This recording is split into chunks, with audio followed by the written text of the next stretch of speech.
again, it just leads and allows for more conversation because there is no really definitive explanation for a lot of these things. And that's another part of the horror of it. You don't know exactly what's going on at any given time.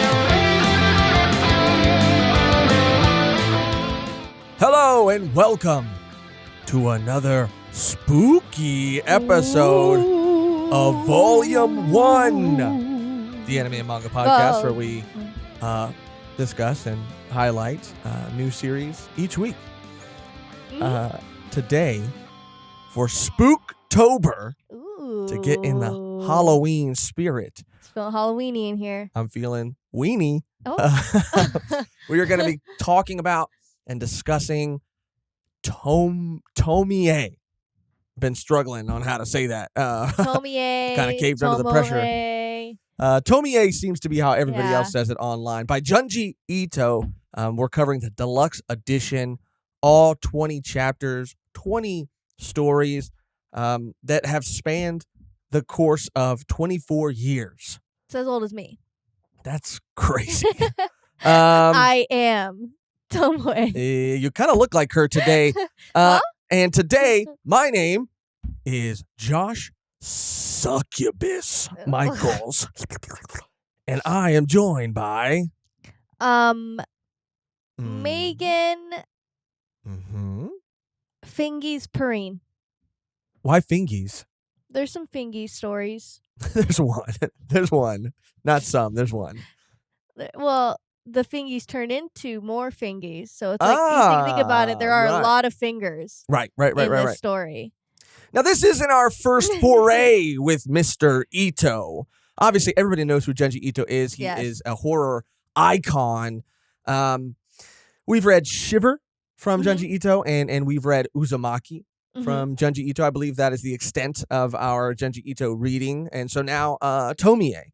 This was a very interesting experience. Again, this is sort of an anthology series that has spanned 24 years. Junji Ito's been working on it for quite some time.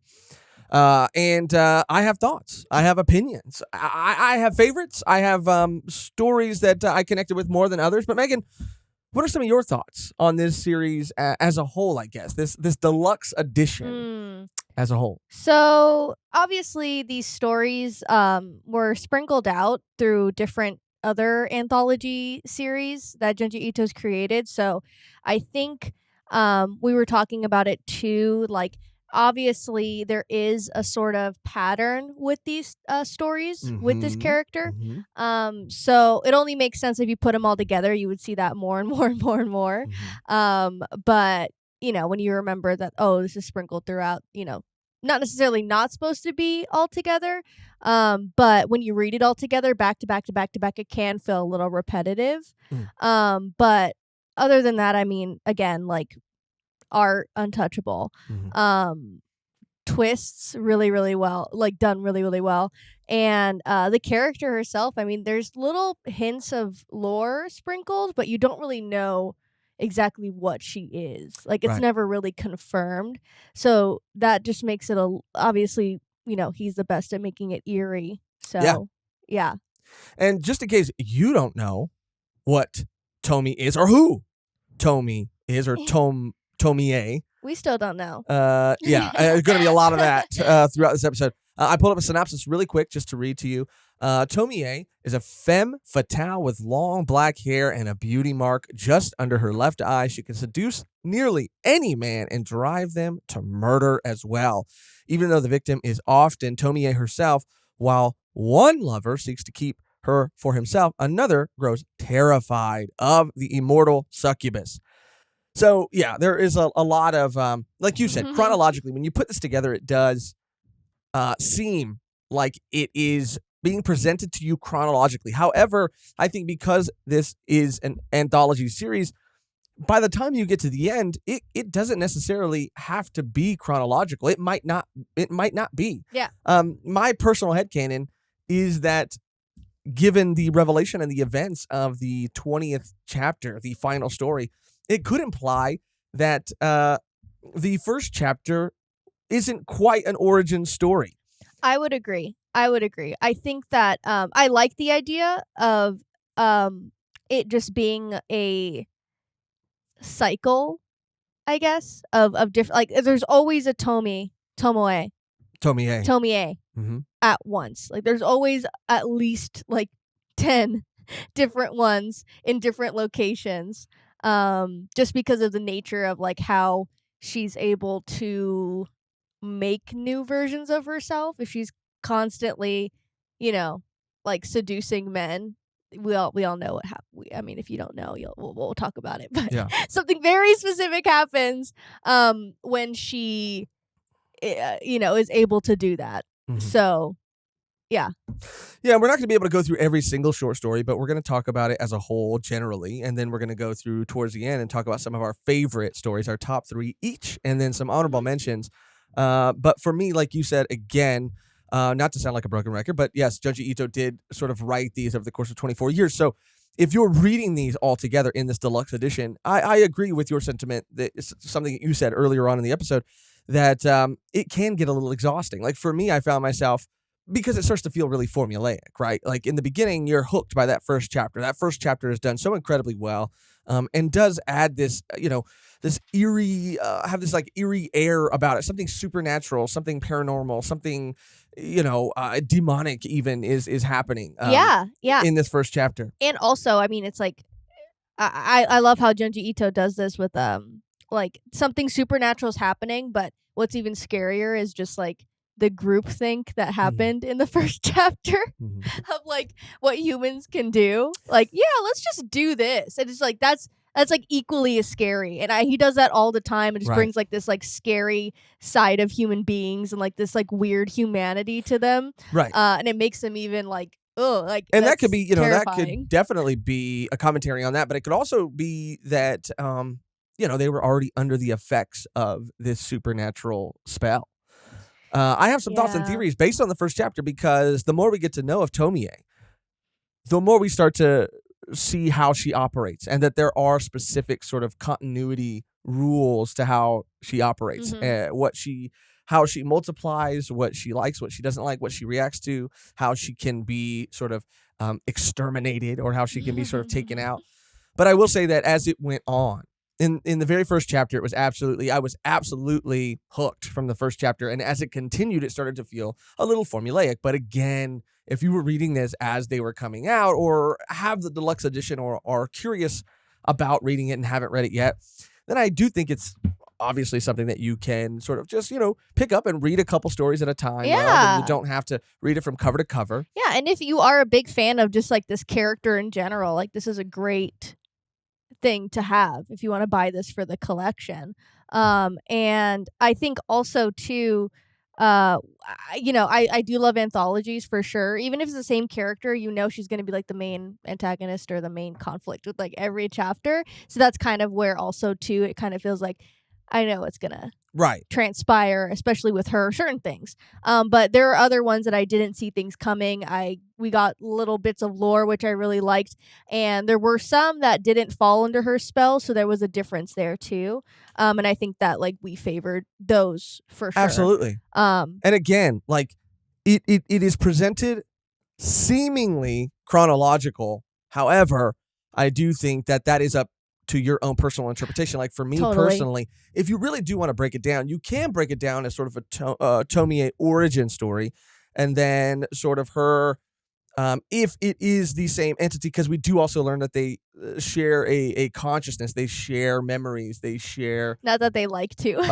Right.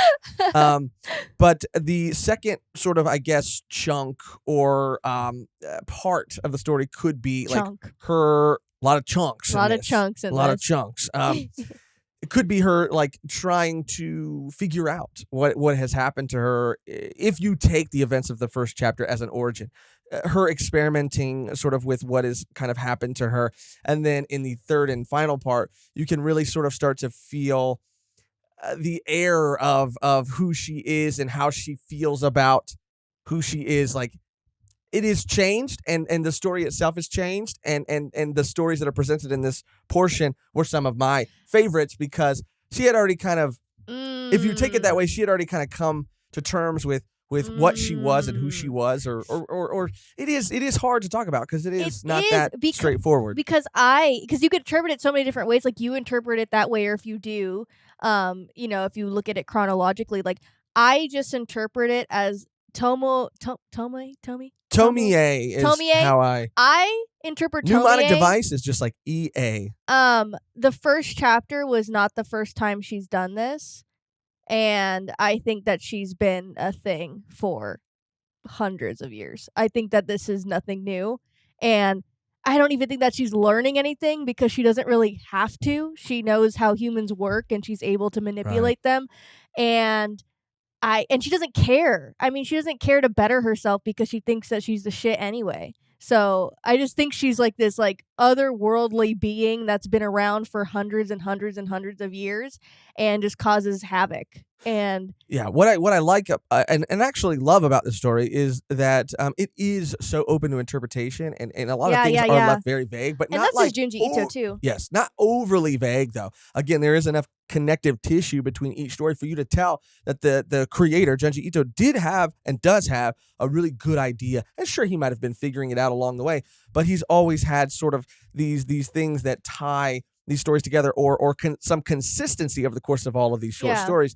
But things are still left vague, so it seems very purposely vague. And again, it just leads and allows for more conversation because there is no really definitive explanation for a lot of these things. And that's another part of the horror of it. You don't know exactly what's going on at any given time, and it's not like laid out for you. So then he allows your imagination just to like run wild with things that you think, even after a story isn't really wrapped up. And even if it is kind of wrapped up, you're like, what are the repercussions of this? Like, what's going to transpire after this moment for that person? Like, it's and I think it was revenge. In that story. I mean, the ending too was just left like super open, and it was just like doom, doom, doom, doom, and I mean that feeling he's able to invoke, and it's just like I don't really need to know the end. You kind of can just make it up on your own. And again, it could be a commentary, and it could be speaking to, especially when the story came out, which I think was like in the late 80s. It could be speaking a lot about sort of the desires of men and how they how they approach they can't control themselves when they're around women. But throughout the course of this like deluxe edition, like Tomie affects a lot of people. Men is 90, I would say, % of it, but not just men. There's a chapter called Boy, a story called Boy, where a young boy is affected, and even another story called like adopted. I have the list here. Adopted daughter, where she has an effect on an older woman. So she does and can sort of affect everybody. It just lends itself to, again, so many stories, which is why I think this is one of the more popular Junji Ito sort of series, and has been adapted into many live action films. And even has a couple anime adaptations as well. There's a Junji Ito collection, and Tomie is featured in a couple of those episodes. They look great, too. Tomie is just like a staple. Like when I think of Junji Ito, even before reading this, I knew who she was. When we read Shiver, I was like, oh, it's that girl. You see Tomie and you see Spiral Head. Yes. And those are what you think of when you see Junji Ito. So being able to get to see this character more was a treat. I mean, she is at times really, really funny. There were times I was like, she's so petty. It's like so ridiculous. And again, like you said, the first chapter just like hooked you, and then you were just like, in it. Of course, there were like ones better than other, but that's kind of like how anthologies work. I mean, you're not. Of course. Sometimes you're not going to like every story. You're going to have more Most favorites. of the time, you're not going to like every story. But yeah, I would say definitely if you're a fan of Junji Ito and you haven't read this yet, or just read a couple. And I will say too, if this is something you've read a little bit of, have been curious about reading, maybe you've read it all, but this is mostly I guess, my feelings about my journey reading it, I guess. Because there was a we read Shiver, and I believe one of the stories, Painter. Was in Shiver. And it was a very cool story. Shiver just being a collection, a random sort of collection of a bunch of Junji Ito stories. And, there was a Tomie story in there, and it was good. I mean, compared to a lot of the other stories, it wasn't my favorite, and it didn't, even, I wouldn't say rank very high compared to a lot of the other stories in Shiver. But I enjoyed it for what it was. In my experience reading through everything, I didn't fully appreciate what Tomie was, what Junji Ito was saying and doing until I got to the very end. Again, in the deluxe edition, the last, I would say, 3 chapters especially, but even you really start to feel it solidify and even pick up. But the last 3 chapters, Passing, Demon, Top Model, Old and Ugly, these really made me come all the way around on it. And by the end of it, I had such a incredible appreciation for Tomie and this story. So if you found yourself like having read a few, because you can, they don't have to be read necessarily in any order, but I don't think you will appreciate, like if you just read Passing, Demon, Top Model, Old and Ugly, having not read any of the ones that come before it, that's kind of the double-edged sword of it all. Like then I don't think you'll have as big of an appreciation for it. But if you do go through all of that and then you get to these last 3 stories, then it sort of just, I don't know, it makes everything just feel and make sort of kind of more sense, or you just have a better understanding of everything that's going on. And again, my personal headcanon is I do believe it can even recontextualize like events of the first chapter, because there are some details that are given about Tomie in that first chapter that sort of contradict how we know her to work in later chapters, which would mean that, that is an origin story. However, I think there's some other things that make it plausible that it might not be. But I actually really, really, really enjoyed it. Like I said, it was back and forth. I loved the first chapter, even as it continues. There was a hospital part that I liked, but it wasn't my favorite photo. So I was kind of, in, and then I was getting a little out because of the formula. And then by the end, I was all the way back. Yeah. I overall just want to say that I really did enjoy this. Yeah, I agree. I would say maybe like because I did enjoy photo a lot. I would say like the first half was not as, I didn't like as much, but when it started getting into like Mansion and Revenge and Waterfall and Assassins and Painter and Hair, like when those, I mean, everything, maybe one last one, but they were just great. Yeah. Like back to back to back. Well, let's start talking about some of the events of the first chapter then. Because I think how we should go about it is we have to discuss the first chapter, and then we can kind of go through and talk about and really spend a lot more time on some of our favorites. So my friend Tomie is dead. That's one of the first lines. One of the first lines. Yeah. I did not expect, and you, I think, even were really shocked by the reveal of the first chapter, which was crazy. It starts like that, and then it is the first, I guess, twist is she shows up to school next day. I love that. I was like, there's this fool with sunglasses. Like, why does he have sunglasses? Like, oh, he has to have sunglasses for this cool ass shot. Like, okay, I get it, Junji Ito.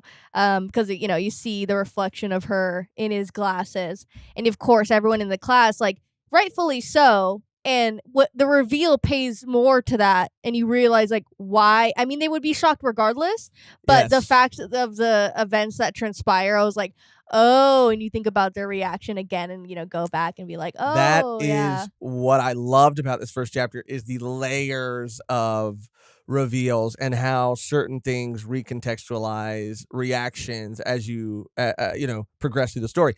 It was really cool because, like you said, regardless, just someone coming back from the dead would have been shocking. But it's a little more sinister than that, and we find that out. And it's also just, I think, for me, I think it's I'm really inspired, I guess, by even the genesis of this first chapter, which was Junji Ito working at a dental office as like a dental assistant, and working long shifts at this office and writing this story to submit to this competition, telling everybody in his office that he was, that he was going to win and that it was going to get adapted into these movies and it was going to be this big thing. But talking about having to and this is in the afterword of the deluxe edition, but since we're talking about the first chapter, it was a really stressful time for him.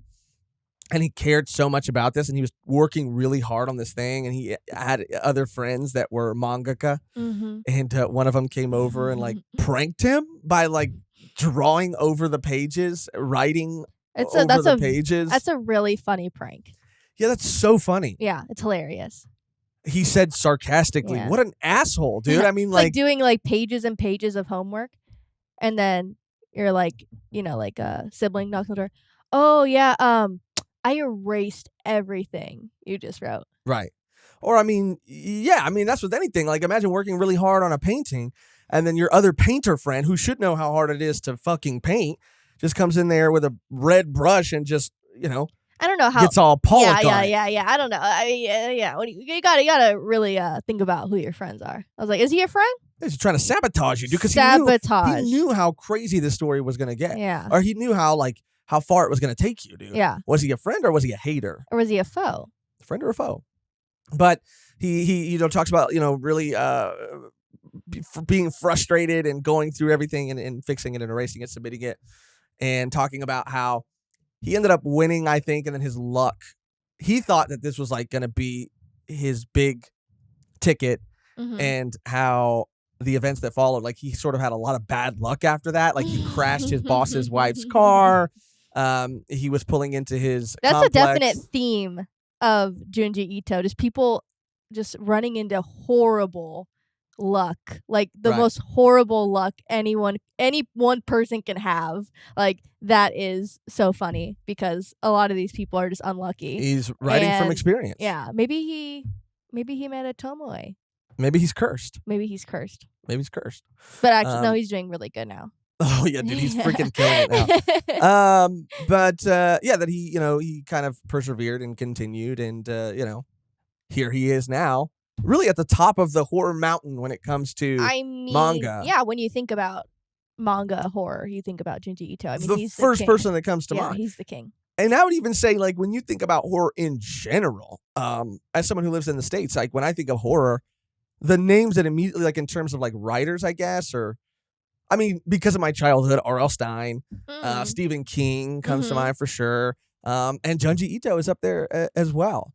There are many more, but he is, even outside of just manga or outside of just Japan, all around the world. He is, he's it's Guillermo del Toro, freaking Junji Ito. He's up there. Yeah, he's up there with the big dogs. Just the things that he comes up with, and just the scenarios that he's able to think about. One, because writers can think about it, right? And they can write it.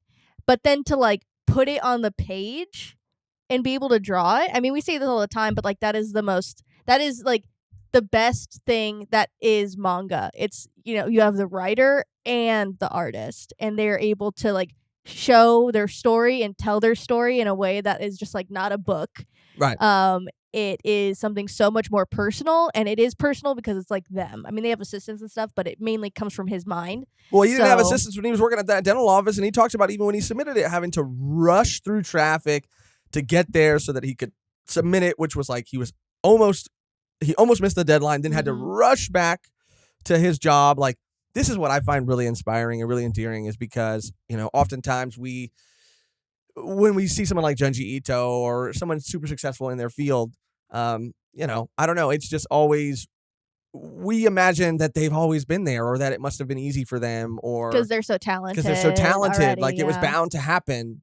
People with talent, success finds them. But oftentimes, he literally had to drive himself to achieve that, and it wasn't easy, and it wasn't, I'm sure, all the time fun. But I just, wanted to talk about that here because I find that incredibly inspiring, that he was working so hard to make this happen. These things don't just happen. He had to work incredibly hard, and actually met some unfortunate luck along the way, but continued to push forward. So it just makes me like him even more and appreciate him even more. But that was sort of the origin of the first chapter behind the scenes. Yeah. And yeah, pretty much she obviously comes back from the dead and everyone's like, what? And it turns out she was, fooling around with her teacher, which is not cool. Not cool.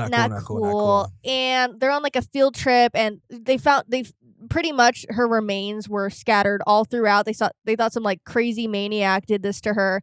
And they confirmed that she was dead. She comes back and it turns out, her boyfriend saw her flirting with the teacher, telling him to leave his wife. And he got mad and he ended up like pushing her off of a cliff and everyone thought she was dead. And the whole class didn't like her as it is. So pretty much they're like, okay, well, you didn't do it. That was an accident. That was an accident, Yamamoto. You didn't do anything wrong. We'll stick up for you. We're going to help you. She's a bitch anyway. Yeah. Should your life shouldn't be ruined over some bitch. Yeah, that word is thrown around quite a bit. Mm-hmm. And they all hate her and they're pretty much just like, yeah, you're gonna be fine. And then the teacher has a great idea, probably one of the best ideas ever a teacher could have and teach his students. He says like, let's cut her up. It's foolproof. And the whole class is like, okay. And all of them like strip down, start sawing away, and it turns out she's alive still. I mean, check a pulse, people. Come on. Yeah. And that's why he's a teacher, not a doctor. Yeah. And she's alive, and they end up obviously killing her if they're chopping up all of her body. And they all kind of agree to keep quiet about this. And she, we don't know. We didn't see her, blah, blah.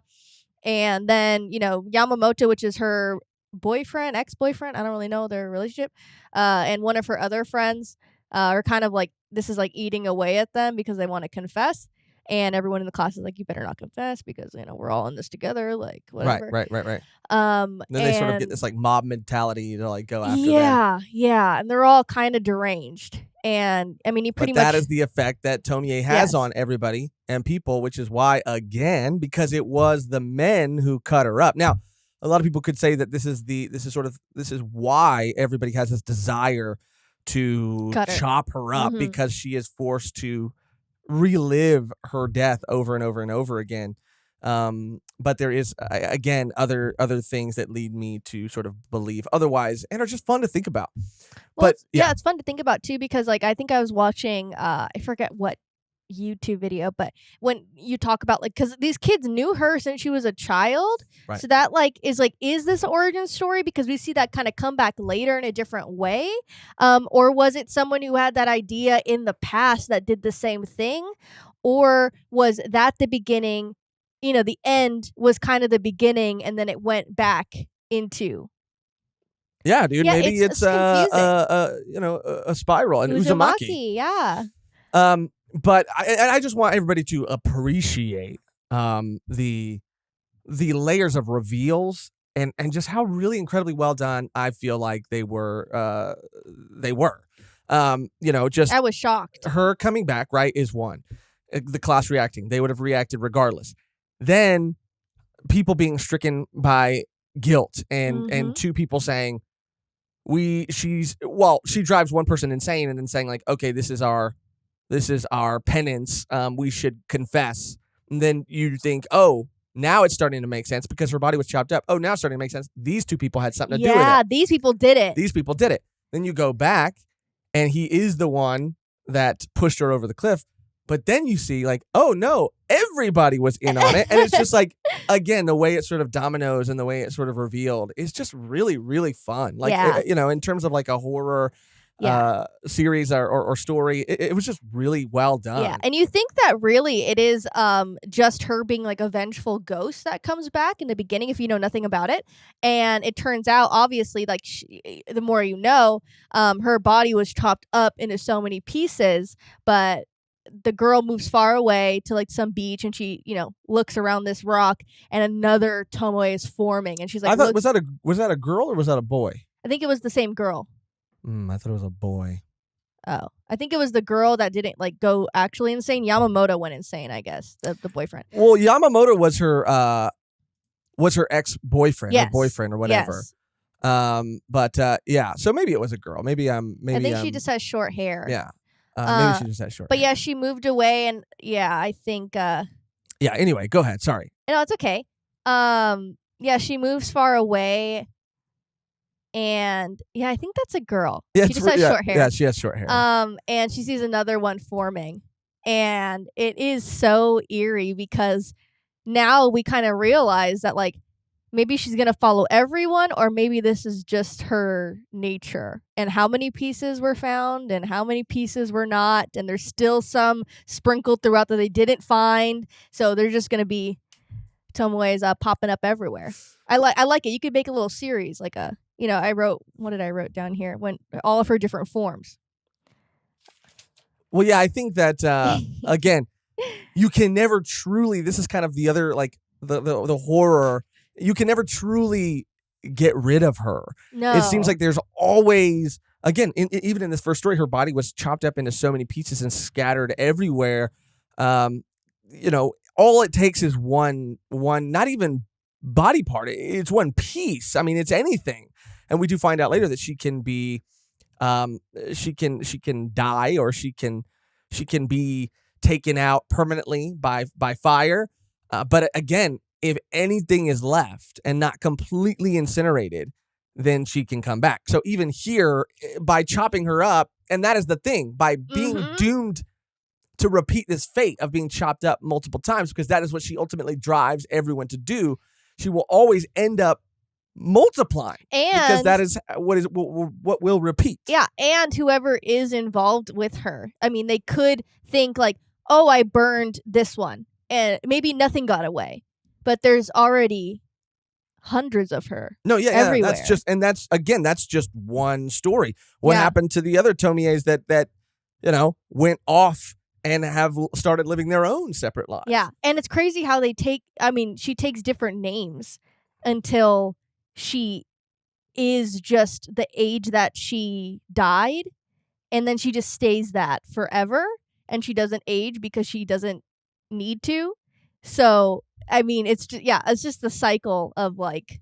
Yeah, no, for sure. And that's what I wanted to talk about. Okay, so now that we've kind of, gone through the events of the first chapter, I do want to talk a little bit about why this could be an origin, why it could not be an origin, and just some things that I think are interesting to note. But they talk about these events happening on a field trip. Now, this field trip was taken up a mountain sort of path, and the best friend character, the childhood friend character, talks about there being this like shrine there, which automatically sort of made me believe that this shrine has some sort of significance, and maybe this is what's fun about it, is none of this is ever explicitly stated or even given much more attention. Theories.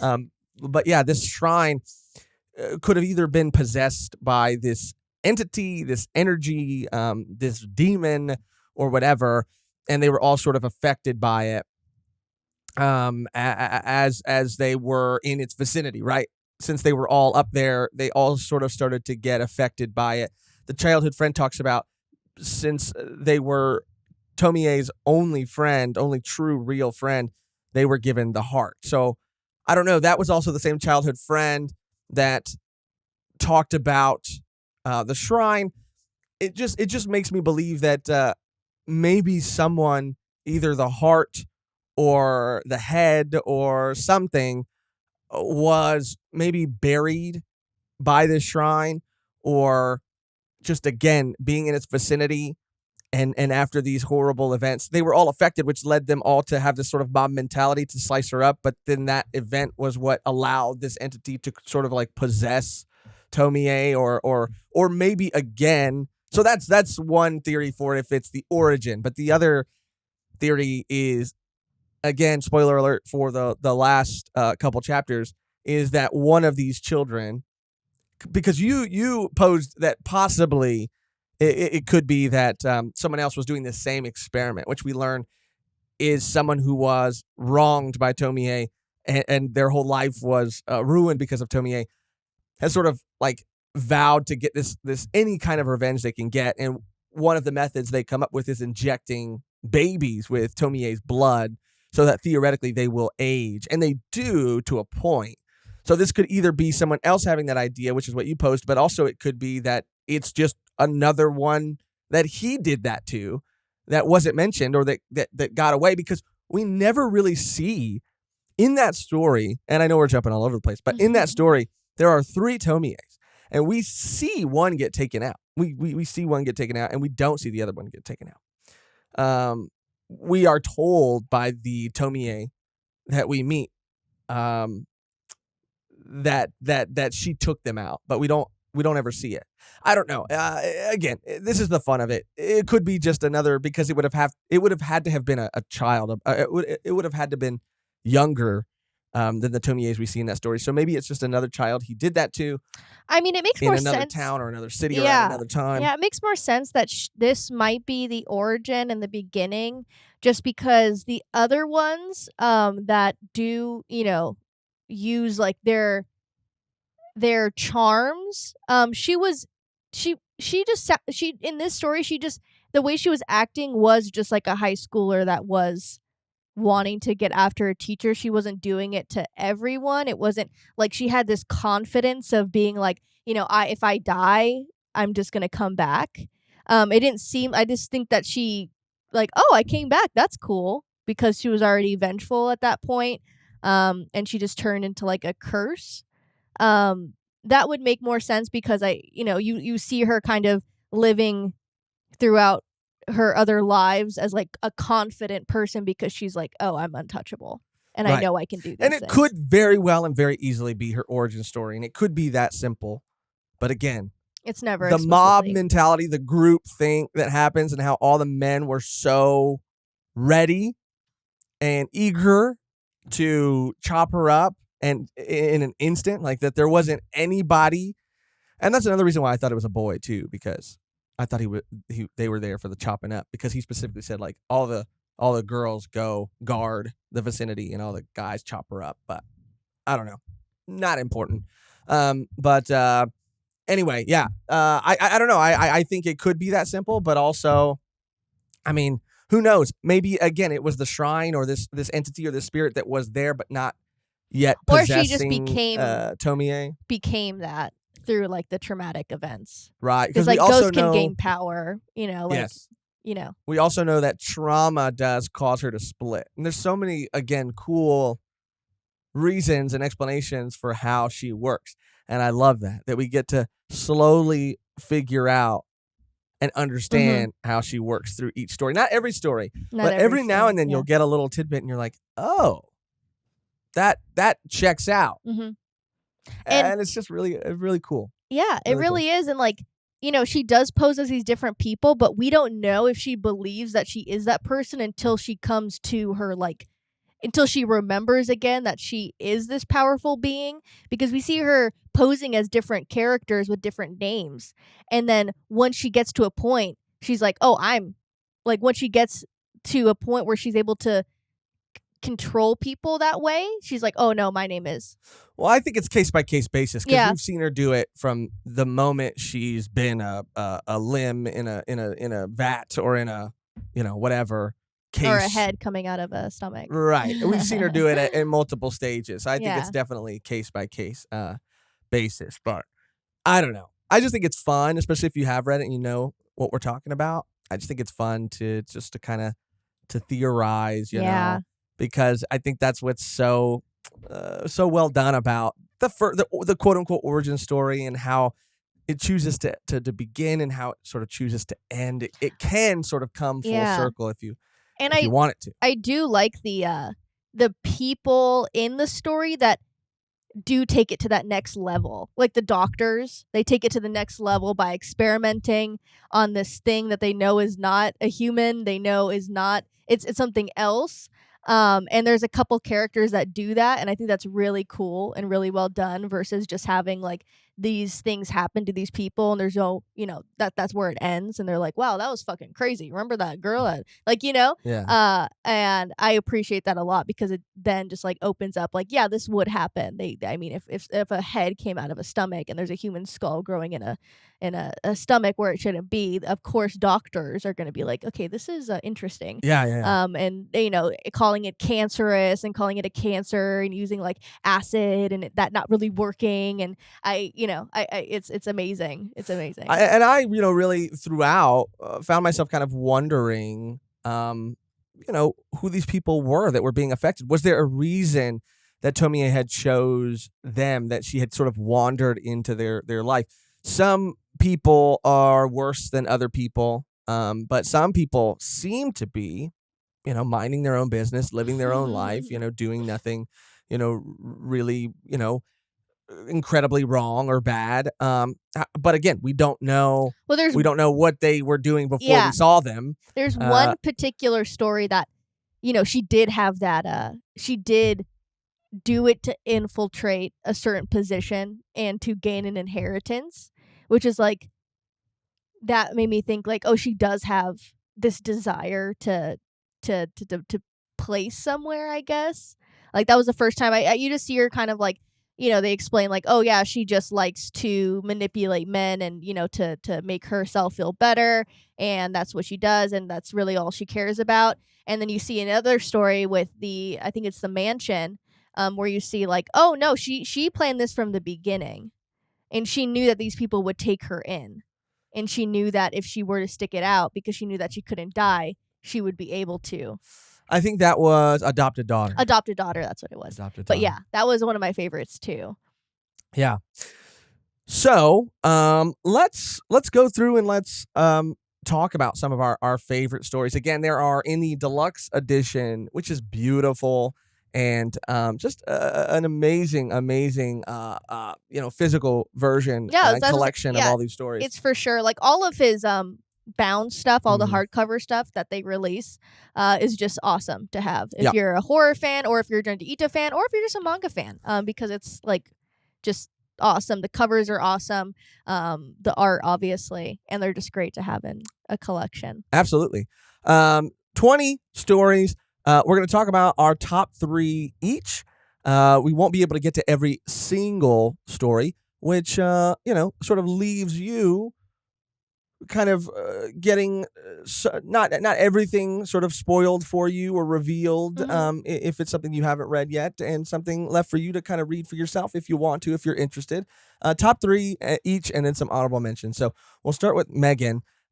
What would you say, or do you want me to go first? You can go first. I can go first. Okay, so I'll go like 1, 2, 2, 3, 3. Okay. And then honorable mention. So for me, and again, and let's exclude the origin story, because the origin story is its own thing, or quote unquote. I'm still on the theory train.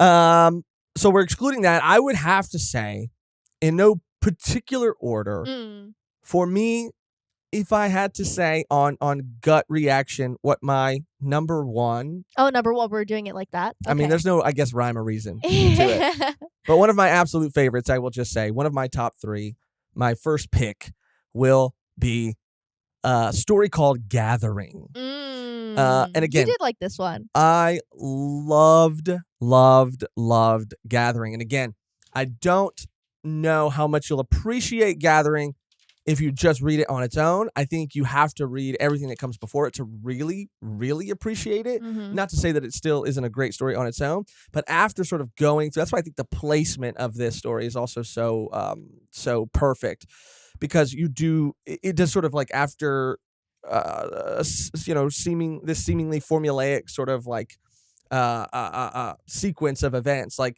it sort of breaks that formula, but it also is. The ending is also very, very haunting in a different way. Yeah, and it is once you do, it's the formula is there, but you know more about her, and you know why they're in the predicament that they are at the end. It makes more sense, which is like it definitely leaves you like, oh, this is what would happen, and I understand that now, versus if you just read it like on its own. Yeah, and a quick synopsis of Gathering is there's a man whose wife, when we meet him, his wife has recently passed away, and he's still dealing with that and still getting over that. He has a friend who comes to him and tries to cheer him up by inviting him to this gathering. And this gathering is this sort of underground cult, sort of like... Yeah, it's real Mob Psycho vibes. Right, real Mob Psycho vibes. And just Where's Mob? Yeah. Where's Reagan to break this up? These men who are Simps. obsessed and simping hard over Tomie, and they all meet at this place, and there's like, I love Tomie, and Tomie. It's a fan club, yeah. It's a fan club, but like taken to another level.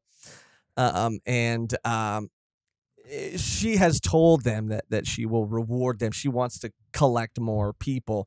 So she has told these people that she will reward them if they bring her. And she's also just very like, this is just, and you get a sense for who she is as the story progresses, but she is just so, she knows how to her part of her power, I believe, is she knows, and her control over men is how to take them down a peg, how to say the one thing that will really like hurt them and be like the most massive shot to their ego. Like she slowly starts to break them down. So she says that she will reward them because she wants like more handsome or just better looking. Yeah, she's like, where are all the handsome guys at? I will reward you guys if you bring me a cute guy. Yeah. And they're all just like, okay, so none of us are cute guys. Cool. But they don't care. I mean, she's letting two guys kind of fan her. And she's like, the only reason I'm letting these guys fan me is because they're like, or kiss my hand. Or kiss my hand. It's like, they're the best of the bunch. Like, they're still not great. They're still actually pretty like whatever, but they're the best. So bring me some more handsome men and I'll give you a reward. Mm-hmm. So, the friend ends up feeling very betrayed by being brought there. Like, what are you doing, dude? Yeah, like what is this? So you said, I thought this was gonna just be like a little like game night. You didn't tell me that this strip club. Yeah, even. No, this is weird. And he has odd. this photo of his wife, and he, throughout over the course of the story, he goes. He sort of goes into his memories that he has of her, and that kind of always like brings him back. That's sort of what sort of keeps him tethered to reality, I guess, is these memories of his wife, who he really cared about and he really loved. Again, we don't really know what their relationship was, which is kind of the most fascinating part of it. But we assume that it was a very loving relationship. As the story progresses, she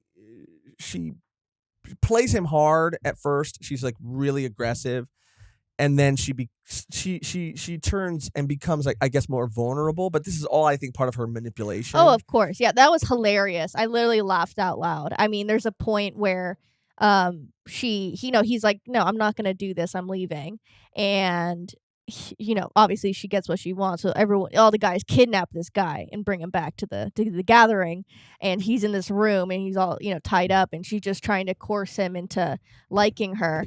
And she's like, actually, as a matter of fact, I've been kidnapped too, and they're holding me against my will, and can you help me please? And he's just like, yeah, I don't believe that. And then she's just like, right, okay, yeah, well, you're a bitch. Yeah. She tries to, like, even her honesty, like, everything seems like a play. Everything seems like a move. Everything seems strategic and manipulative. But because he does sense that she is in real danger, because these men are foaming at the mouth and literally trying to kill her. Waiting for the chance. Yeah. Yeah. And even brandish a knife and a weapon. His friend does. And he does start to see, like, oh, damn, like, everybody is off. Everybody has sort of lost it. He does ultimately protect her, and there's an incident hijinks, I guess, ensue, and it's just the ending too, because this whole time we've seen everybody else ultimately succumb to Tomie, and even the people who have sort of like pushed back or haven't immediately been won over or been convinced or fallen under her spell. They always inevitably do. What was so different about this story is the main character of this short story, of this chapter, never really does. But what makes it more haunting is at the end, he thinks back to that memory of his wife, who, again, has all those memories have always again tethered him and kept him in reality. And he thinks back, and instead of his wife, who's been there the whole time, it is Tomie in his memory that he thinks of when he thinks of his wife. And that incident, I mean, all of the guys kind of kill themselves because they all kind of like do this dog pile stab thing. And yeah, that was even more scary because she's able to manipulate people's memories too. which is like a new found power. And just the end line was just like, yeah, my memories of my wife were never the same. Mm-hmm. And he just remembers like his almost as if wife. he kind of knows. Yeah. Still, that's what I mean. Like it's just so well done and just open ended enough. And she to make you sort of wonder. Yeah. And she, it's like, oh, you had someone you loved. No, it was always me, and you should always love me. And she's robbed him of these memories, Yeah. the memories of this person. She's robbed him of them, and it's just either the result of like the psychosis, or that she causes, or that she was actually able to manipulate his memory, and that was truly horrifying. More horrifying than people sort of going into this sort of delirious state and wanting to chop her up. I don't know. There was something just a little more eerie about that, a little more frightening, chilling, I guess, about that ending than really any other. Because again, that last line, he does say, "My memories of my wife are never the same." Implying that he knows there's a difference, or feels like there's a difference, but can't remember her. Pinpoint it, yeah. Awesome. But Mehgan, what about you? I guess, and this is that number one for you? Just top three, no order. I would say I really enjoyed Littlefinger. I knew you were going to say that. We talked about that a little bit. I liked it a lot too. I really enjoyed it. What were some things you really liked about it? So again, like having that same scenario with this person who's not really falling for Tomie. He is, I'm Tomie. Tomie. Yeah, I told you guys it was gonna be this the whole episode. Just bear with us. Tomie. Like EA, Tomie. Yeah. Okay, Tomie. So yeah, pretty much just like a quick synopsis. This older man with 4 sons. No, those are his brothers. No, they had a dad. Oh, okay. Yeah, so it's a man who has 4 sons. He goes, "Hey, this is my new wife." Oh, right. Oh, guess who it is? Yeah, gotcha. Shocker! It's her. And she right. looks different. I mean, she has like short hair. She looks a little mom cut, older, but not really. And there's out of the 3 brothers, he's definitely like the ugly duckling. He's always regarded himself as being, the one that sticks out just because he's not really good looking. And after a little bit of time, he kind of realizes that obviously his brothers do not see this woman that's closer to their age as their mom. They see her as a woman, so they're all like, drooling at the mouth, and stepmom, Oh yeah. Search fantasy. Yeah. Search history. Oh yeah, 100%. And pretty much the dad ends up hanging himself, so it's just the brothers, and now the oldest brother's like, well, I'm the oldest, so I think I get dibs on my father's wife. And she's like, what are you guys talking about? Blah, blah. And they're like, nothing, we love you, blah, blah. And obviously the other brother's just not having it at all. He's not really paying attention. She's like constantly trying to get his attention, constantly trying to make him fall under her spell. Never does. She's, banging at his door late at night, doing crazy things, to the point where the brothers get mad at him because she's giving him more attention than them. And they lock him in like downstairs behind this metal door. Yeah, but that's what's so crazy about her is, again, this is what I mean by Junji Ito's writing and how he writes Tomie, is that, again, she knows the perfect thing to say, the perfect thing to do to sort of like make everyone, sort of undercut everyone, bring them down a peg, really knock down their self-esteem, because they're all sort of like arguing over her. They're all obsessed with her. And he's not. And then they say, like, she just gives him more attention and says, like, maybe I can come up to your room and we can play games together. And he's like, no. And then that makes them upset. But then he's also upset. I mean, she's just, it's like the master move. Yeah. To take everybody out in one foul swoop. And then she's like, he's really cute. I think he's really cute. And they're like, huh? I mean, but she's doing it just to fuck with everybody. Yeah, to fuck with everyone. And I love it too. I mean, because he's just kind of realizing, like, he doesn't realize what she is yet, obviously, but he's just like, yeah, she's probably not used to people turning her down. I know this is a huge hit to her self-esteem, self-image. And there's a point where she comes down and is like, why won't you talk to me? And he's just like, leave me alone. I don't want to do it. And she's like, you know what? Fine. You're ugly anyway. Why do you think I really wanted to talk to you anyway? Like, bye. And then he ends up like starving. And he's pretty much like, they don't give him food. And then the brothers let him out. And oh, lo and behold, guess what? She got cut up again. And they blame it all on him. They frame which him was for it, super sad. And he ends up going to this cave to camp out. And I'm just giving like a quick little rundown. A little, cave to camp out. And he's like, this is actually kind of nice. This is cool. But he ends up cutting himself, getting an infection. And he had some of her fingers. Yeah, he found. And he thinks either they planted it or him. he's like, there's no way they could have just like fallen into my pocket. Yeah. But yeah. And obviously, it's like seeds. If you have seeds of Tomie, any part, so she grows 3. And I loved this dynamic because we've seen it before in the other stories where all of them are the same, but they're all kind of different, and they all like hate one another. There can only be one. And he burns them, but they, end up growing back. But they're all kind of fucked up, and the Pinky, they kind of like bully the whole time. They're like, little Pinky, you're so ugly, and it's a mirror to like what he dealt with his brothers, which I really liked. And they're all bullying her, and he's like, stop, like enough, like stop bullying her. And he like kind of likes little Pinky the most because of all of the ones that have been burned, they all heal rapidly. And they're all at a certain point like fully healed and just beautiful Tomies. But the Pinky hasn't healed at all, so she's just this charred corpse, and it's scary. It's so scary. And he's like, I like you, like it's okay. And he's dying from this infection, and then little Pinky's still horrible. The other ones leave, and she goes, oh, like, I love you, do you love me? And he goes, yeah, no, I do, like, can you just stay with me forever? Like thinking like, this is changed. Like, we like each other. Maybe he's just saying that because he's going delusional. Well, maybe, but I think he sees, them bullying her. And that's why they leave. Because he's like, leave her alone. Like, get the fuck out of here. Yeah. Like, stop treating her like shit. Like, I'm tired of it. And so that's why they leave. And then he's there. And she's like, thank you for, like, having my back. Thank you for defending me. Yeah, for, standing up to them. And I love you. And he goes, I love you too. And then she just laughs. And she's like, oh, that's your type? That's hilarious. Yeah. So funny.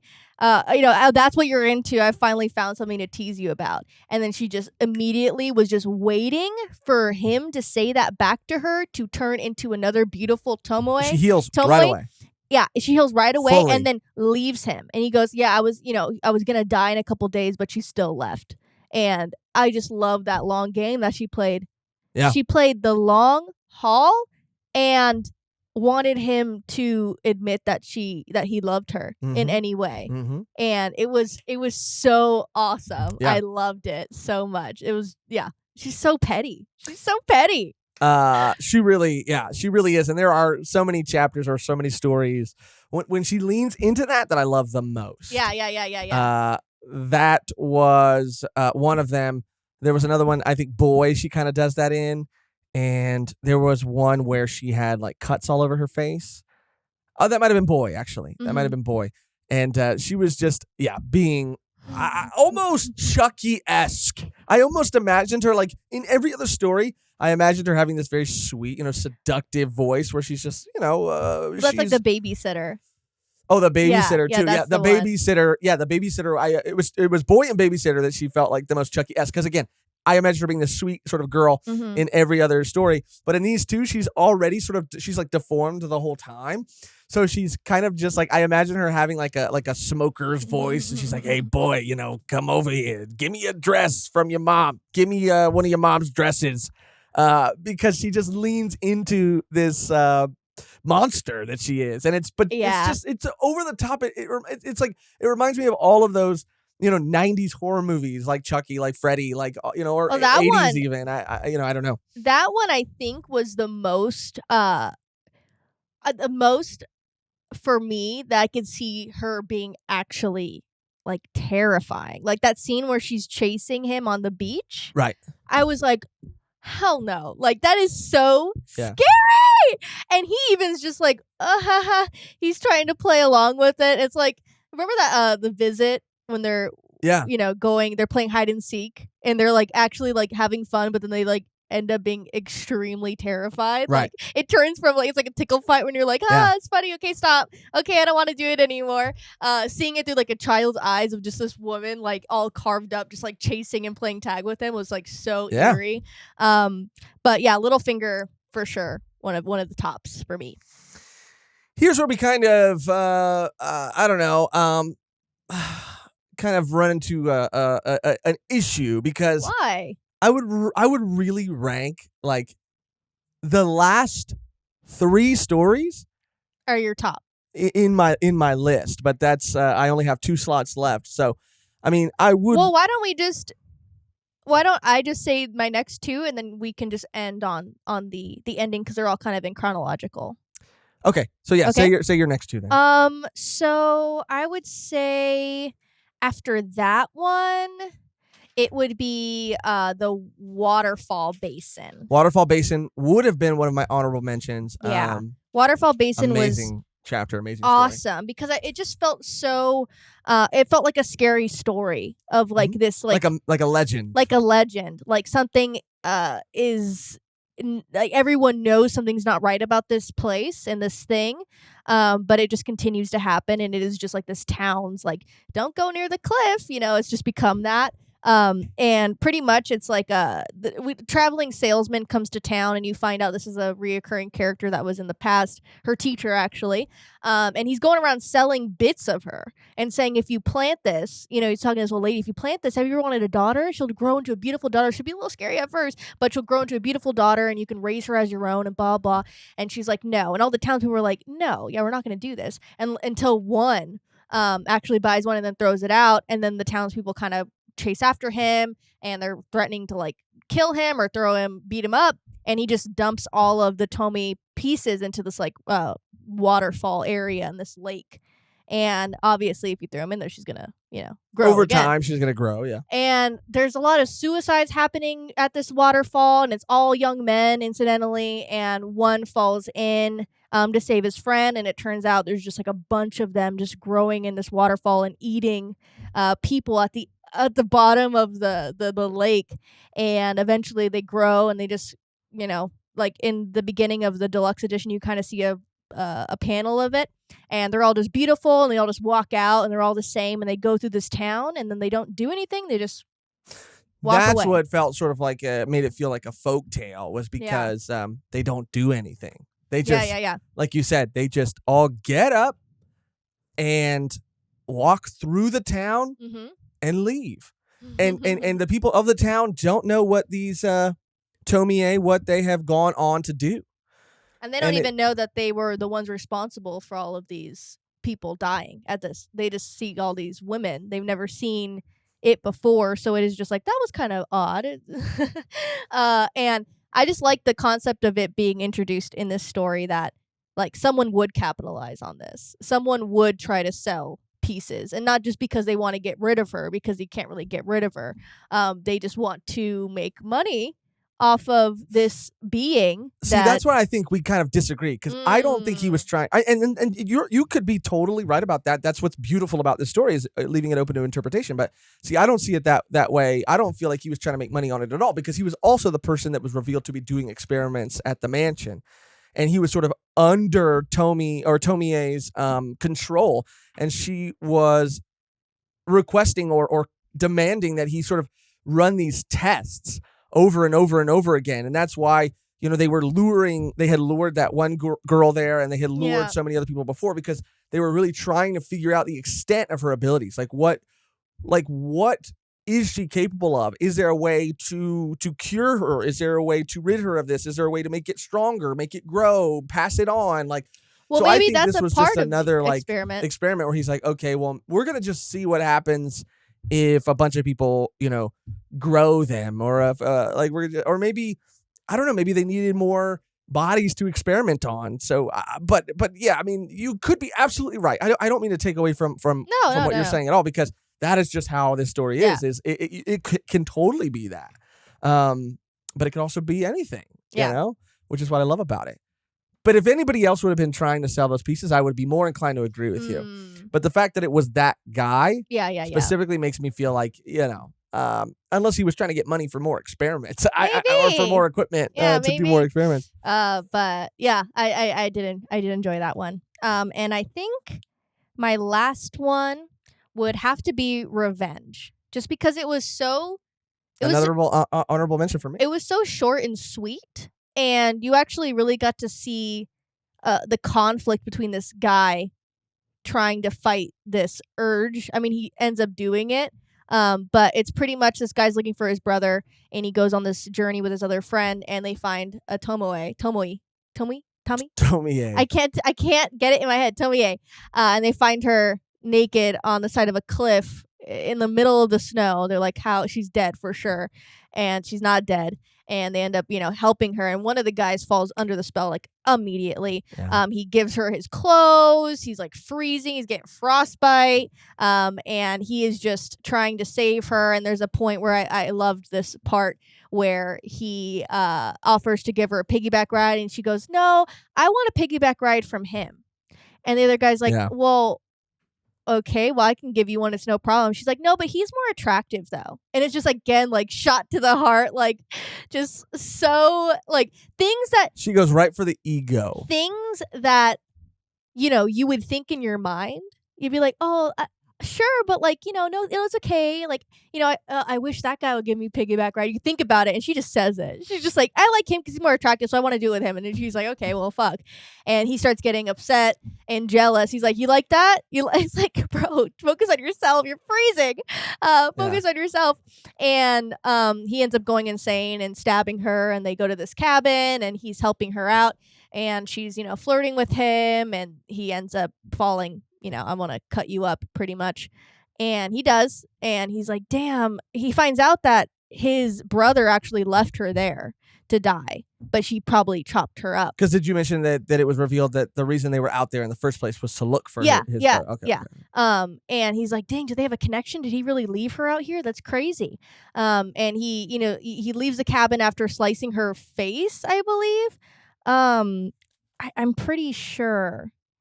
Anyway, he cuts her, and this was a reveal that I didn't really expect, because he finds his brother and he opens up like the coat, and he sees another one eating him. And I was like, she eats people.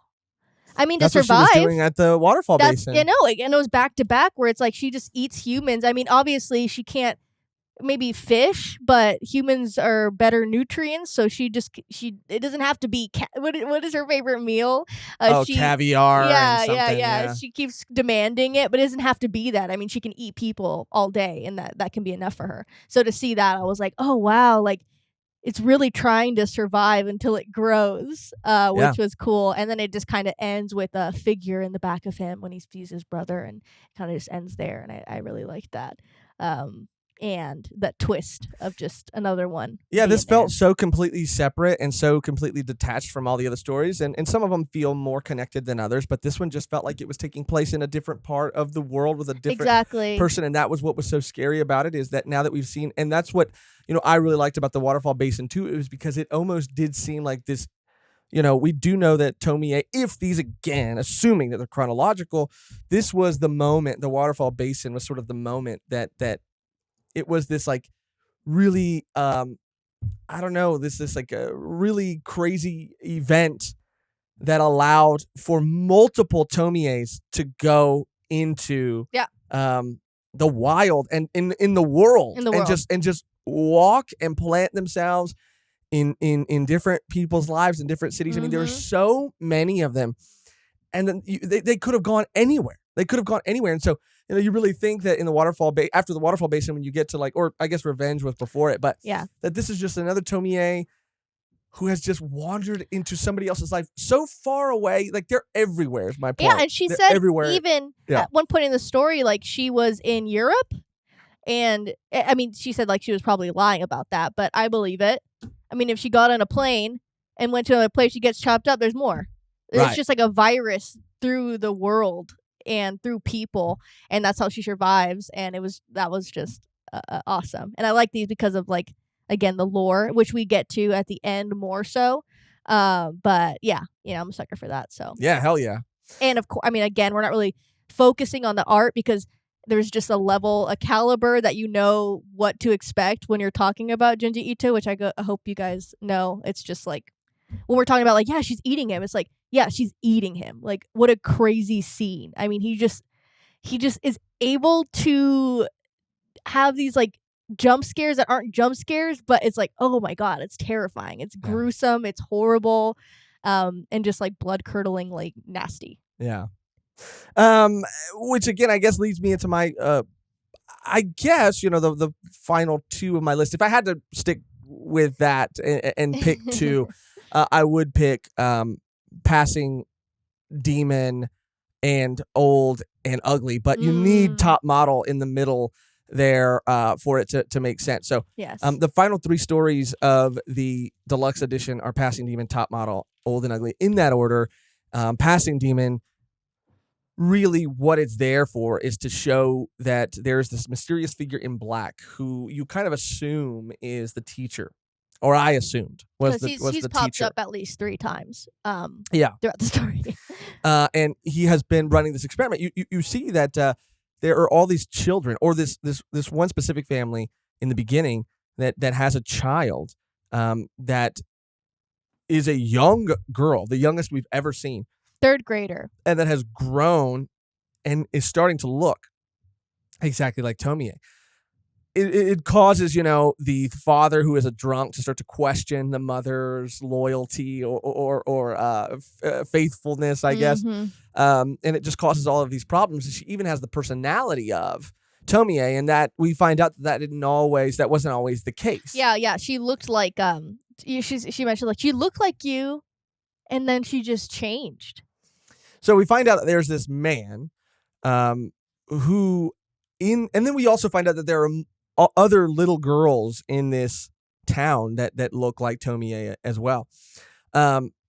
Because there's this man who is going around and has gone around in the past and has injected, he's just like drive-by injected these babies with Tomie's blood. He has this syringe, and he'll just like pop out of the bushes and freaking inject a baby with Tomie's blood.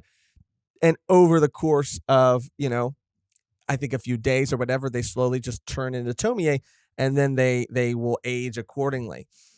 So that chapter is just to set that up and then show and reveal that there are other little girls that look exactly and act exactly like Tomie in that town. But what's curious about it, if you've been reading everything before it, is that these girls are the youngest that we've ever seen them. Yes.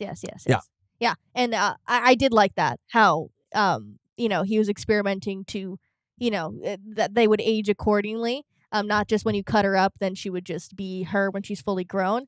And I did like how we kind of saw it before. I forget which one. I think Assassins, we saw it. Assassin. And we did see it in photo, I believe. Where there are multiple, or 2 at a time or whatever, and they're trying to take the other one out. Right. And that's always kind of a theme. So I loved that moment when, the sister, the one that we've been following since the beginning, sees the other one in this mansion behind this gate, and they're like, wow, she looks just like you, she looks just like your sister. And they just have this like non-said, like telepathic, like communication, like, I'm going to kill you.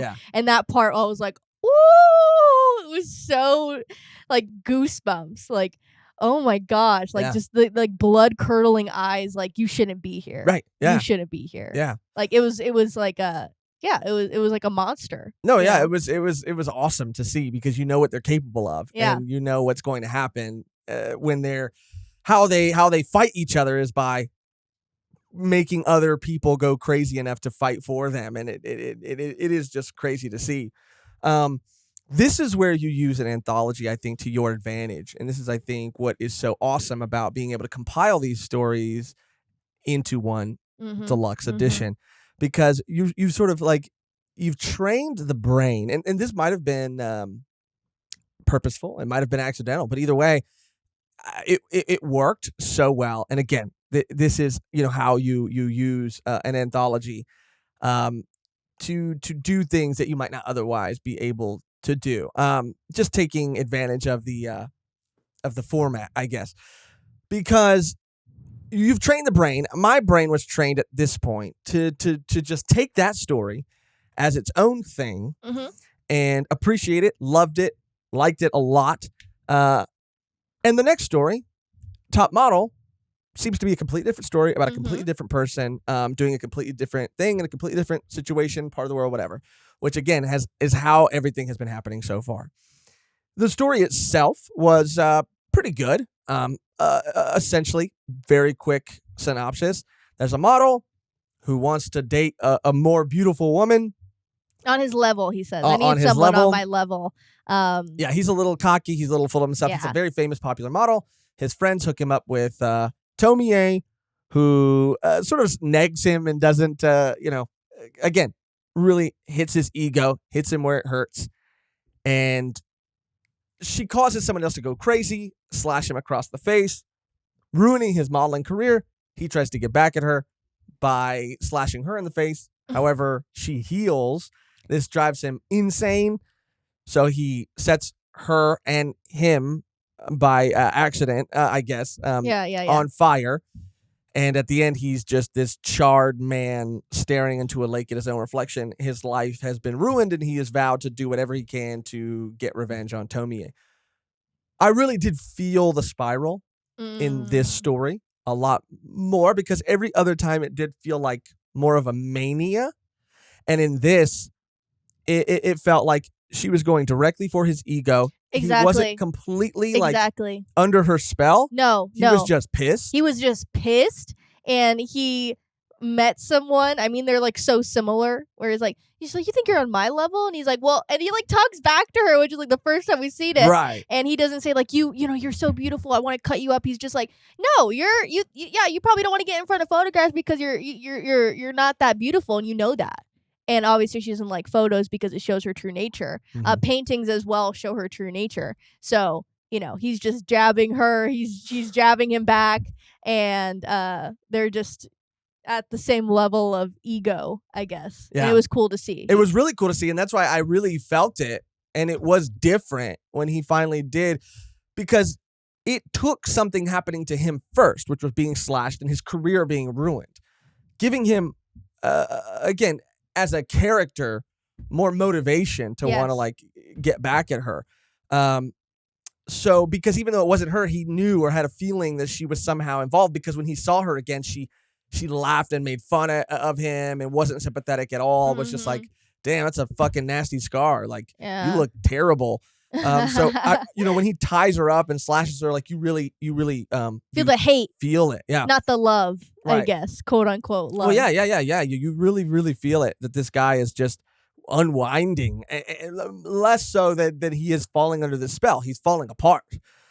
So I liked it for that. But again, it was its own. Like, it felt like its own separate thing. And it was good for what it was. I really enjoyed it, and would have enjoyed it as a standalone story as well. However, cutting back to the final chapter, Old and Ugly, it's revealed towards the beginning of that chapter that the man in black from Passing Demon is the model. And he is just donned this big black hat and trench coat to hide his form. And this is all part of his plan to get revenge on Tomie for attacking his looks and his physical appearance, and ruining his life and career.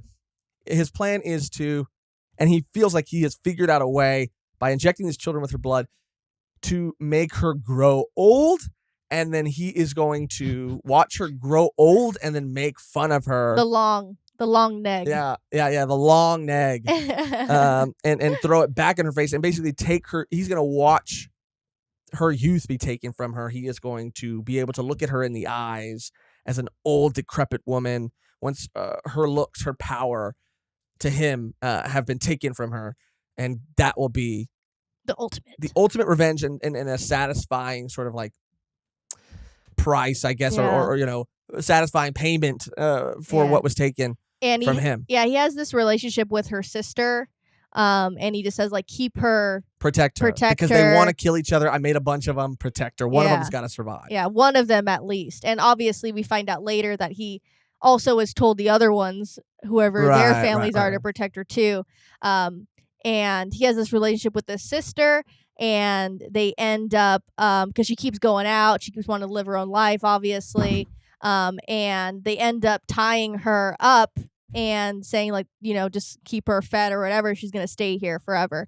And then, which was also cool, it's like moving from one host to the next, she starts to multiply so that she could get away from being tied up and then just be her own other thing too. That's sort of like this sort of like evolutionary defense mechanism, survival thing that she has developed. Like, she needs to multiply to continue to live, but just in case someone does like tie her up or do something that is trauma, even just like fucking with her, saying things to her, anything that will trigger trauma automatically causes her to split. So, and she can split. She can split of her own free will, but the trauma can also make her I don't know that she split. can she? I think she can.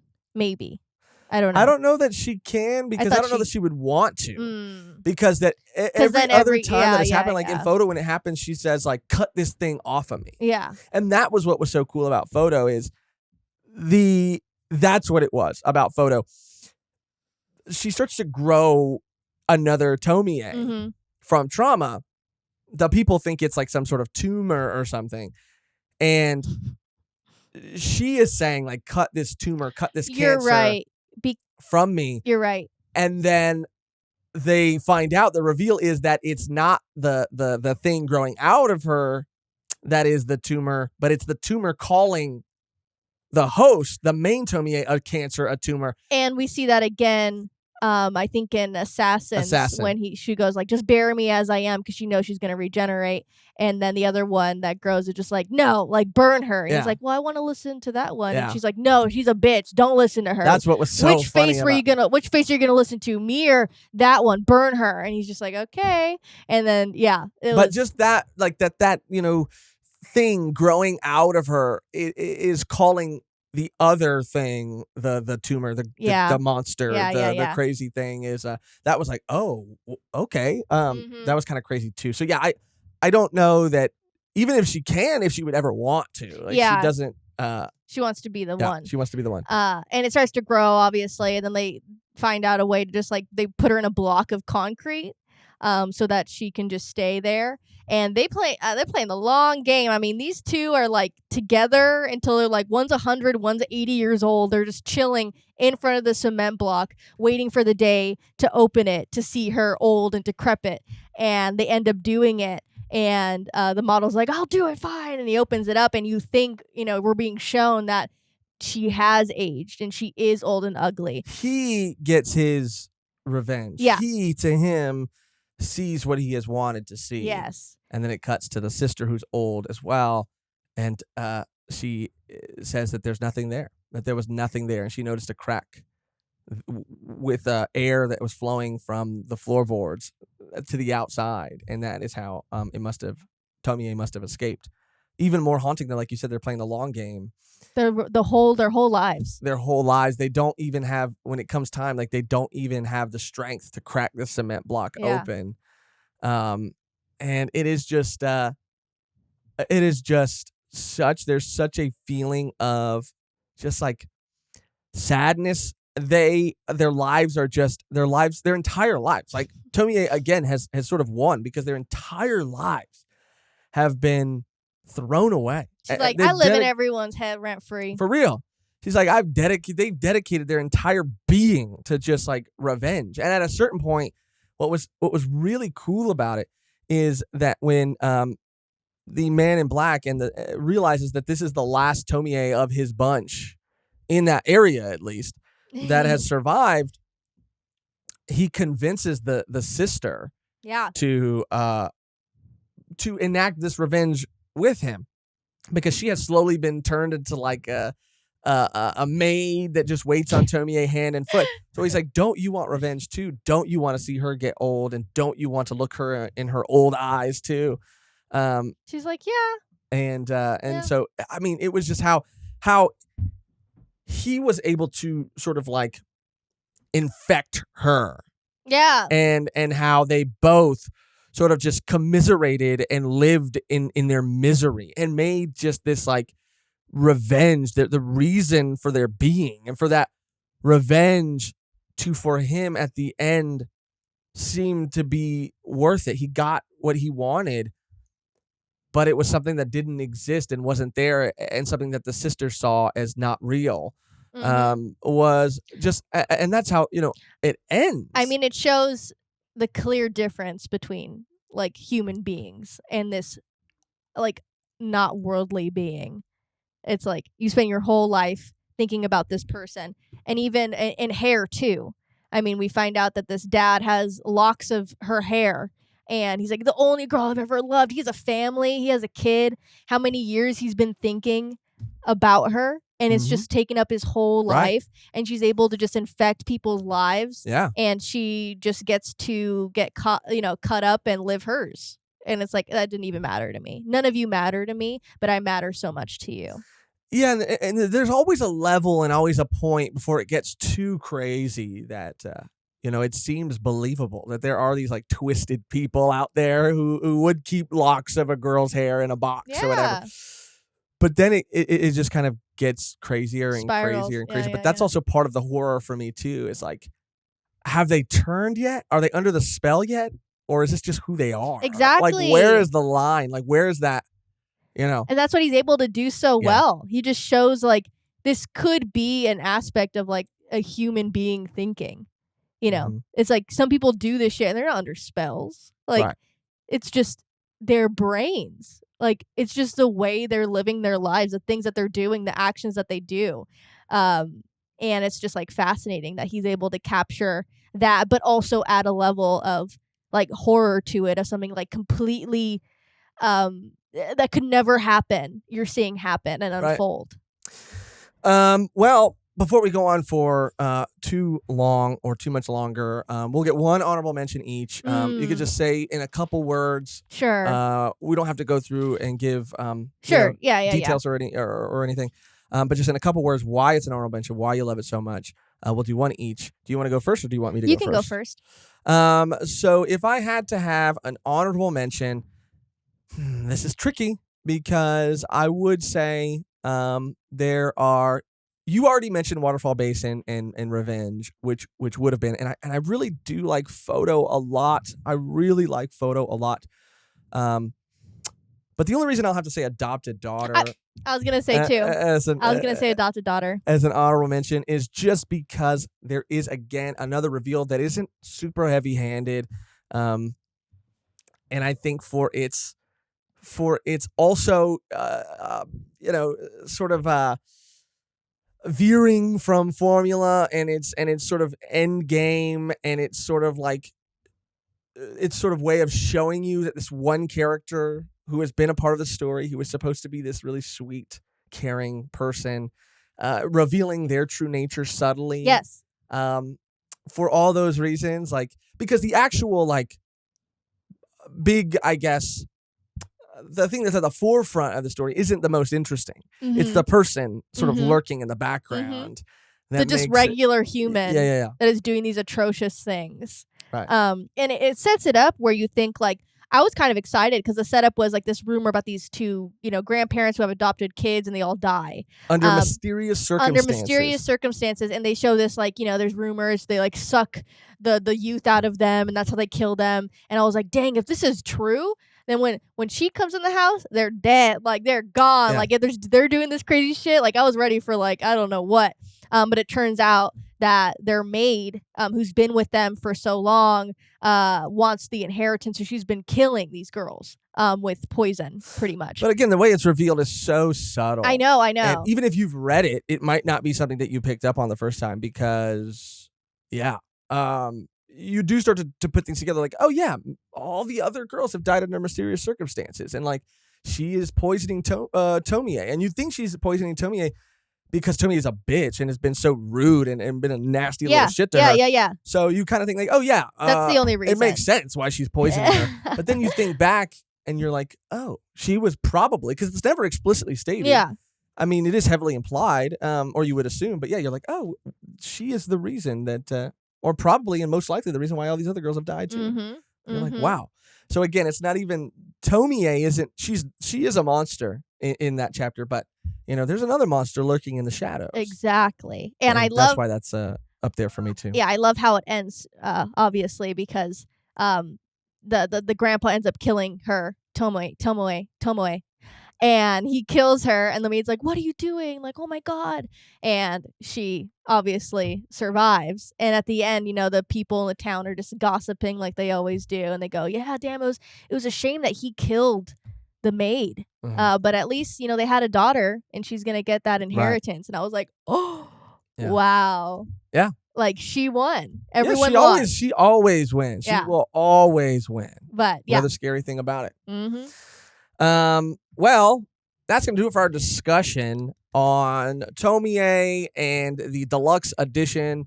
If you haven't read this series, there are still so many stories that we touched on, that we talked a little bit about. Some of them we went into more detail, obviously. But if any of these stories sound interesting to you, if you don't know and have never really gone deep into what Tomie is about, then I really urge everybody watching and listening to check it out for yourself, because it is a lot of fun, and I do think it is very satisfying to read this collection in its entirety. Even though it is an anthology, I think you do get a better sense for everything and understanding of everything once you kind of complete it. I think it's a really good time, especially around this spooky season. If you have read it, then let us know sort of what your top 3 were. Maybe throw an honorable mention in the end there. But I'm really curious to know how each and everybody watching and listening would rank these stories too. That's our pick. That's our list. Let us know yours. And if you haven't checked it out, I think it goes without saying that me and Mehgan both highly recommend checking out Tomie. The last thing I guess I will ask you before we end is, out of everything you've read, Shiver, Uzumaki, Tomie, where would you put Tomie? Because I think I would put like Uzumaki, Tomie, Shiver, but it's very close. Yeah, I really like anthology stuff, Right. so I would probably put Shiver above Uzumaki. Just because like there's so many in there. Like, I loved the model story so much. That's probably one of my favorite ones. Crazy. Just because there is just this. Everyone wants to say it, but no one's saying it. This unhuman thing that is just among them, which I really like, just gives me chills. So I'd probably put Shiver, Uzumaki, or maybe Shiver, Tomoe, Uzumaki. Okay. Depending, because again, I am a sucker for that, so I do like seeing multiple different stories.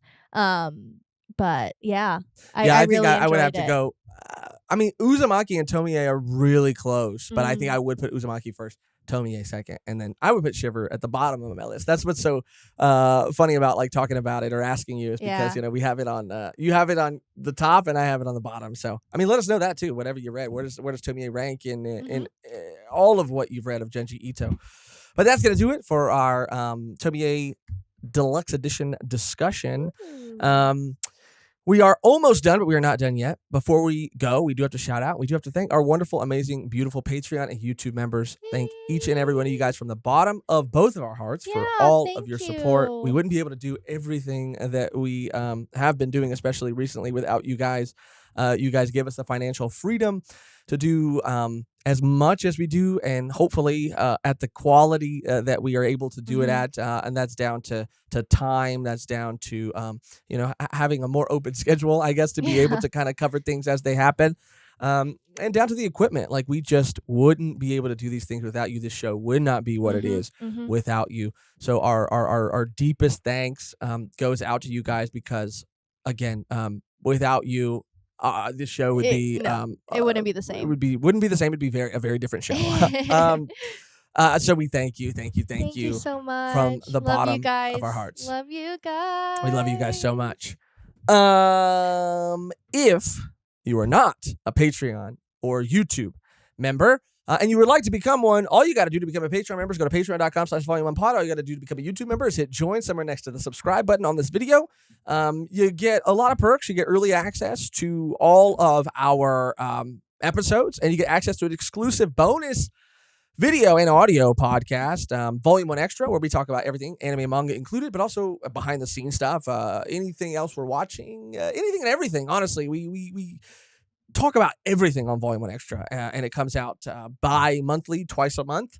And again, it's video and audio and Patreon and YouTube member exclusive. It doesn't come out anywhere else ever. So there's that. And you also, since we've been doing a lot more reactions, we're reacting to Chainsaw Man, we're reacting to Bleach, we're reacting to more One Piece, and we're going to be continuing to react to things. By becoming a Patreon and YouTube member, you also get access to our full, uncut, uncensored reactions to everything we cover.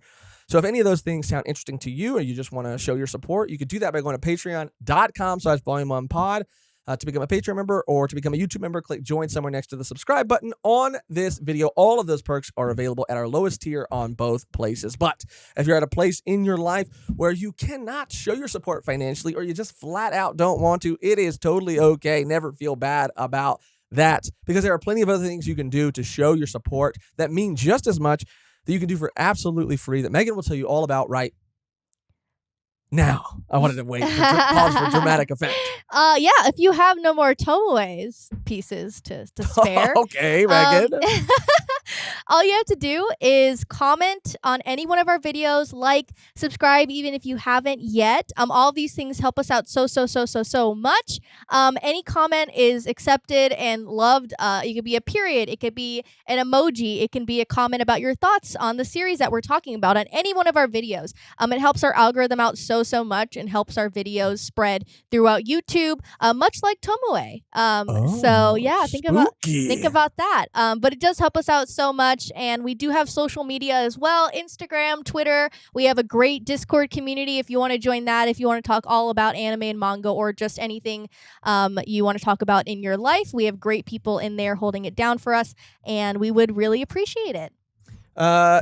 Yes, to all that, any and all ways you show your support, we absolutely appreciate it from the bottom of our hearts. That's going to do it for another episode. The only thing left to do now is to get out of here on our outro that is always the same and never changes, which today, Mehgan, is, what is it? I want to cut you up. I want to cut you up. Okay. Let's see. I'm going to try. I want to cut you up. That's just too good. I feel Tomie. Yeah. Suck you, bitch. Just kidding. Yeah, I'm gonna cut you up. Okay. Yeah, I can't beat it. I can't beat it. This is why you're the best at what you do. Thank you for watching. Thank you for listening. Thank you for any and all ways you show your support. And until next time, I want to cut you up. I don't know why. Because I love you. I love you so much. There's something coming over me right now, and I can't help it. Yeah. Lustful urges. Yeah, I just love you so much. I have lustful urges. More pieces of it. More to love.